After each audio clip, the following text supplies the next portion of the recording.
Adapun pokok bahasan video ini terdiri dari 6 bagian utama. 1. Pendahuluan. 2. Tujuan. 3. Metodologi. 4. Simulasi Webbots. 5. Implementasi nyata. Dan yang terakhir, kesimpulan.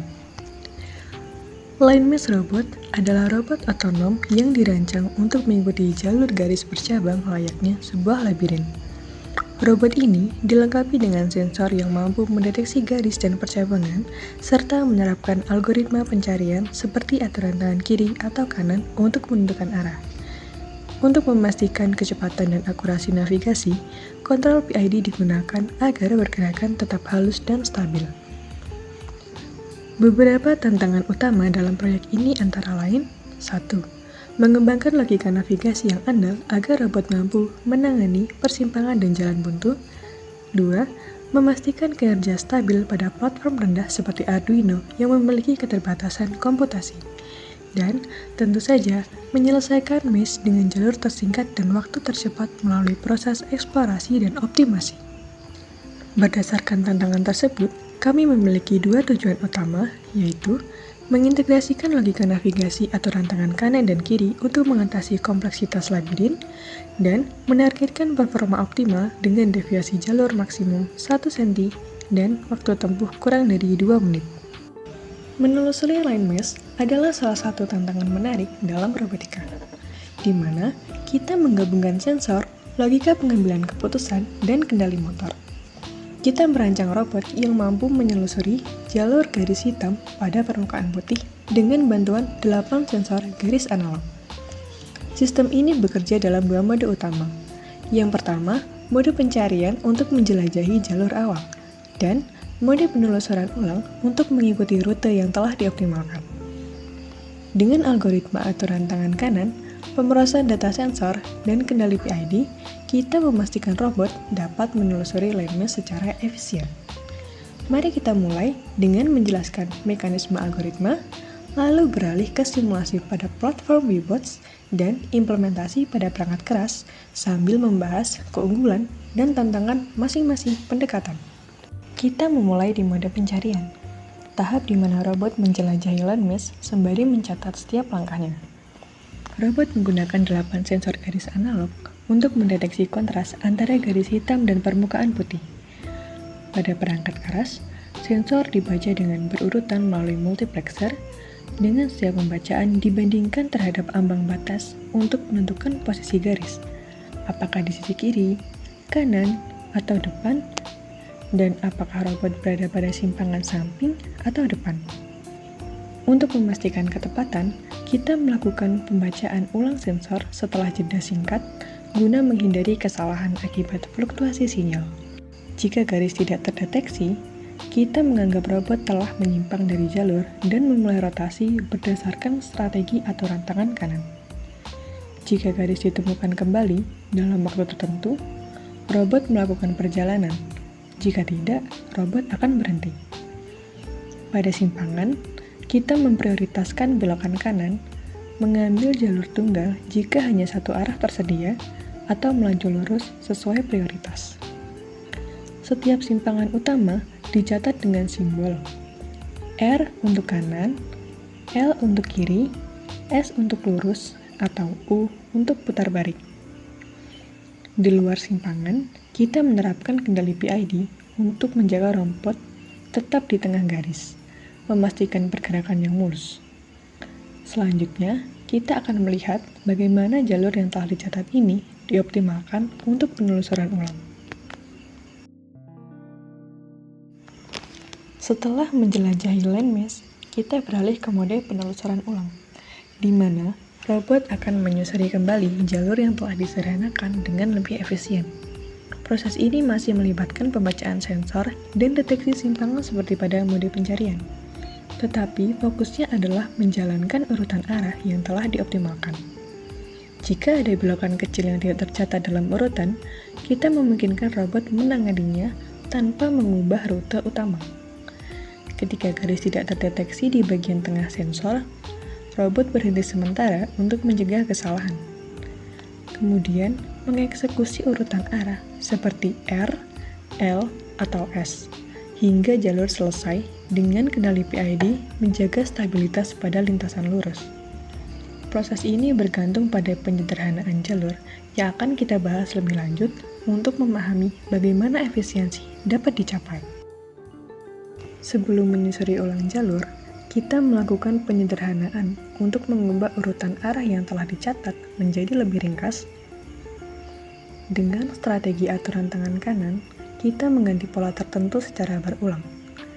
SUR menjadi L, RUR menjadi S, dan RUL menjadi U. Misalnya, jalur RRSURRUR disederhanakan dengan mengganti SUR menjadi L, menghasilkan RRLRUR, lalu mengganti RUR menjadi S, sehingga jalur lebih ringkas menjadi RRLS. Untuk strategi tangan kiri, kita menerapkan aturan yang serupa. SUL menjadi R, LUL menjadi S, dan LUR menjadi U. Proses ini diulang hingga tidak ada pola yang dapat disederhanakan lagi, menghasilkan jalur yang lebih efisien. Dengan rute yang telah dioptimalkan, kita siap menguji algoritma ini. Untuk menguji algoritma, kita menggunakan platform Webots, di mana robot virtual dilengkapi 8 sensor garis analog dan motor diferensial. Berbeda dengan perangkat keras, Webots memungkinkan akses langsung ke setiap sensor tanpa multiplexer, menyederhanakan pemrosesan data. Kita menerapkan algoritma aturan tangan kanan, memprioritaskan belokan kanan pada simpangan, dan menggunakan kendali PID dengan KP sama dengan 10, KI sama dengan 0,001, dan KD sama dengan 0,16 untuk menjaga robot tetap pada jalur garis. Lingkungan Webots bebas dari gangguan seperti kebisingan sensor atau ketidaksempurnaan fisik, yang memungkinkan kita memvisualisasikan arah pergerakan dan riwayat jalur dengan jelas. Ini menjadikan Webots alat yang sangat baik untuk menyempurnakan algoritma sebelum kita menghadapi tantangan dunia nyata pada perangkat keras. Saat beralih ke robot perangkat keras, kita akan dihadapkan pada kompleksitas dunia nyata yang tidak ada di simulasi. Robot ini dilengkapi dengan 8 sensor garis analog yang dibaca melalui multiplexer dan motor diferensial yang dikendalikan dengan sinyal PWM. Algoritma aturan tangan kanan tetap menjadi inti, dengan mode pencarian mencatat simpangan sebagai R, L, S, atau U, seperti yang telah dijelaskan pada sebelumnya. Kita akan melakukan pembacaan ulang sensor untuk mengatasi fluktuasi. Dan jika garis hilang, robot akan berputar sesuai prioritas kanan atau berhenti setelah batas waktu tertentu. Pada mode penelusuran ulang, robot mengikuti jalur yang disederhanakan, mengabaikan belokan kecil yang tidak tercatat dengan kendali PID untuk menjaga lintasan lurus. Tantangan seperti pencahayaan tidak konsisten atau ketidaksempurnaan permukaan mengharuskan kita melakukan kalibrasi dengan teliti, yang membedakan implementasi ini dari simulasi. Untuk memahami perbedaan lebih lanjut, mari kita bandingkan kedua pendekatan ini. Simulasi Webots dan implementasi perangkat keras saling melengkapi dalam pengembangan algoritma penelusuran line mesh. Webots menyediakan lingkungan terkontrol yang memungkinkan kita menguji dan menyempurnakan algoritma dengan cepat, didukung visualisasi data yang jelas. Namun, simulasi ini tidak mencerminkan gangguan dunia nyata seperti kebisingan sensor atau ketidaksempurnaan fisik. Sebaliknya, robot perangkat keras menghadapi tantangan tersebut, membutuhkan penanganan kesalahan yang lebih robust dan kalibrasi yang cermat. Implementasi perangkat keras membuktikan bahwa algoritma kita dapat bekerja di kondisi nyata, sementara Webots hanya berfungsi sebagai wadah pengujian awal. Dengan menggabungkan kedua pendekatan ini, kita memperoleh pemahaman menyeluruh tentang performa sistem. Algoritma penelusuran lab mesh dengan metode pencarian, penelusuran ulang, penyederhanaan jalur, dan kendali PID menawarkan solusi yang kuat untuk menyelusuri jalur secara otonom. Melalui simulasi reports, kita dapat menyempurnakan algoritma dalam lingkungan ideal, sementara implementasi perangkat keras menguji ketahanannya di dunia nyata.